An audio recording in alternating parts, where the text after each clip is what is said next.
It's gonna happen, man. It's gonna happen. You're gonna wake up one morning, the birds are singing, you're gonna head over to your computer, and sitting there is gonna be a crappy customer dispute written by some crappy ass customer that has no clue what they're talking about.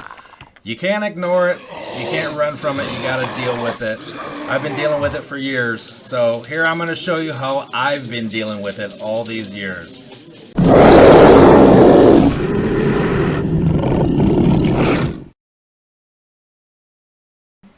Okay, so before we get into this, let me say something about what we're going to do here. I only use this technique that I'm going to show you here for good.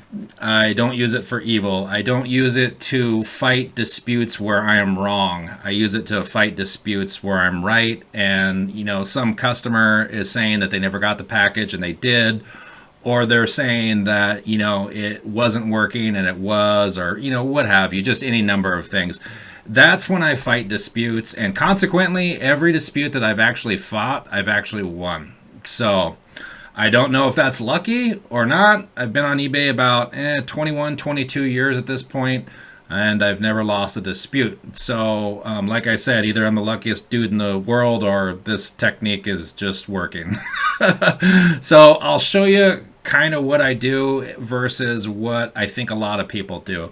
So what a lot of people do is they will argue what's in the eBay listing, and they'll argue the photos and stuff like that.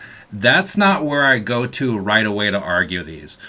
I don't point out, the picture looks like this, they're saying it looks like that, the description says this, and they're saying that sort of thing.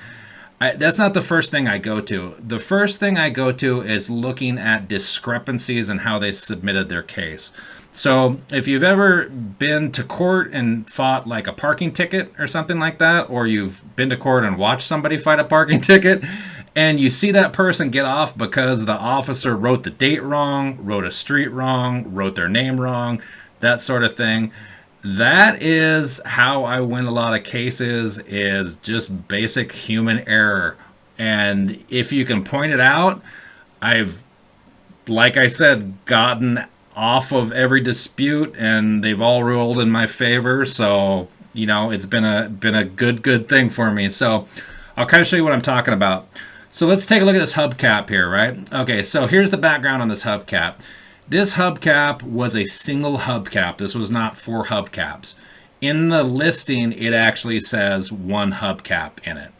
And in the car world, you should know by the price of something whether something is 1 hubcap or 4 hubcaps. If it's extremely low, you should start looking really close at the listing. This guy just ordered, and when he got 1 hubcap, thinking he was getting 4, he got pissed. And so what he did is he sent me a message right away, and let me pull that message up right here. Okay, this charmer sent me this message. I guess you don't know what hubcaps mean. More than 1 a car has 4, so you will receive negative feed. Probably feedback. Oh, there's back right there. It's on the second line. If I don't receive the rest. So basically he threatens to give me a 1 star and whatnot. So on this, typically people would go to the listing and go, no, look, it's, for 1 hubcap and that sort of thing. That's not where I go. I go to, this guy has received a hubcap. So he says he's received one. He's looking for the other 3. And then what I do is I look at his case. And his case that he submitted is the buyer reported their item has not arrived. Well, he has received 1 hubcap. And, so he has gotten something. So it has arrived. So that is the route that I take with eBay, is I go, hey, look, he said it didn't arrive. It did arrive according to what he said. And then it's almost a open and closed case, man. We don't get into the whole, 1 hubcap versus 4 hubcaps versus what he thought and stuff like that. And so here they go. It was closed and it's been ruled in my favor. And, that's it. They removed the feedback. And That's it. So, like I said, we don't get into it. And honestly, I don't even know if he knows why he lost the case. So, that's what I'm talking about. I just point out some technicalities. Now, if it comes into getting into the nitty gritty where you start talking about, the listing and stuff like that, I will throw that as icing on the top. But the main route I go at the start is pointing out the technicality. And eBay so far has taken the stance of, okay, right, he said he didn't get it. He's saying he got it. Okay, it's been ruled in your favor. So that's what they've taken, or that's the route they've taken with me so far.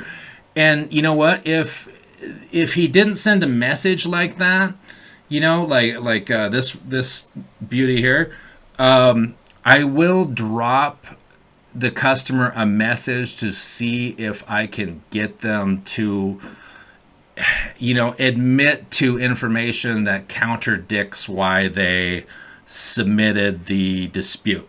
And like I said, I'm not trying to trick anybody here. I'm just, it's just a situation where I know they got it. So, I'll ask questions. Well, like, hey, when you got it, what was wrong with it? That sort of thing. Because sometimes they actually forget, the reason that they gave when they submitted the dispute. So then they'll launch into, oh, well, it just didn't fit, or I didn't like it, or something like that. So then what I'll do is I'll take that message, I'll send that to eBay, or I'll talk to eBay, and I will show them that discrepancy, just like this, where they did receive it, and the what they submitted said that they did not receive it. So I've won stuff on tracking before, where you submit tracking, stuff like that. I've won stuff on that, but consequently, a lot of the ones I win is just pointing out the discrepancies. So let's see if I can talk through another one here for you. Okay, so here's another one, this Digital Check Express. Okay, so the item doesn't match the description in your listing. So basically, an NID where he's, saying that, what I sent him, wasn't right. Something was wrong with it. A lot of times people will accuse you of sending the wrong model, or, sending one that's broken, or something like that. So keep this in mind when we look at the next screen. The item doesn't match the description. All right. So here's the case. The case was found in my favor. You were not at fault. He did get the item, and let me see if I can point it out here. Let's see. The buyer requested a return. Item arrived broken. So let me see if I can pull up this guy's email and see. I'm pretty sure that he admitted that he received it, but it was broken. So 1 second.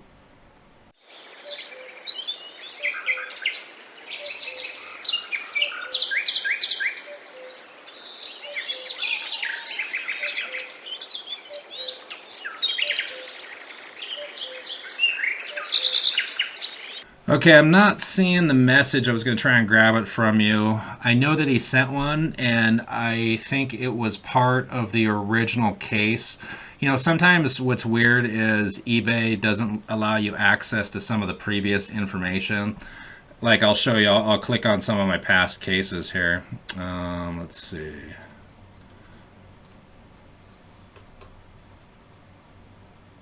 Like this. Oops, we had a technical hiccup. So sometimes it doesn't let you pull up everything that you need to, but I do remember this one specifically, and I know we had a conversation about it, and I think he either sent the message in the case or he sent a separate message. I'm just not able to find it right now, but basically it wasn't, the front was broken off when he got it. So I won on this one because he said, item not as described as we saw earlier, but what I won on is that it actually arrived broken. So this was one of the ones where, the technicality was, was it broken or was it not as described? And so being that I also went through global shipping, coupled with that, they gave me a full refund on this, because they concluded that it was the global shipping of eBay that actually screwed it up. So that was another one where I pointed out a small technicality. The photo was a help in this one because, I was able to show it together and the front had broken off. So that was one that I was able to show. But again, getting off on technicalities where it was, it wasn't as described. It arrived broken. So let me see if I can show you one more. Okay, so this is another one here. This is a body blade. Now, this is another one that I got off on another technicality on. It said the buyer did not recognize the transaction. Now, unfortunately, I can't show you all the details on this one because, again, eBay, I don't know, hides them or something at some point. But this person actually went and disputed it with their credit card company. Now, I originally won the case in my favor because, again, with the technicality stuff, what they did is they rated me on this one. They gave me a 1 star. And so they said that they did not recognize the transaction. And so my argument to eBay was, well, you don't rate something that you didn't order. And so that's what they were like, yeah, that's a good point. Why would you rate something that you didn't order? You would talk to support or you would send me a message. So that is how I fought this one. As I said, hey, they never sent me a message. They 1-starred me. And now they're trying to say that, they don't recognize the transaction. So I won that case with eBay. They turned around, they filed a dispute with their credit card company. eBay sent me another message here, and the only thing I could do in the next message was supply the tracking. The tracking showed that it did actually go to their hometown, and so that was it. So again, ruled in my favor here. Dispute closed, and it was found in your favor.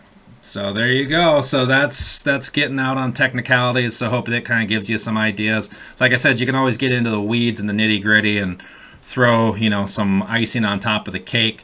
But a lot of it is just basically getting off because they've provided the wrong information, or you can find something that's contradictory, or you can message them further and ask a few more questions that will contradict how they submitted the case. And like I said, I only do this for good. I don't do this for evil. So, what is it? With great power comes great responsibility. So use this wisely, man. All right. Like, subscribe, give me some love. All right. Bye-bye.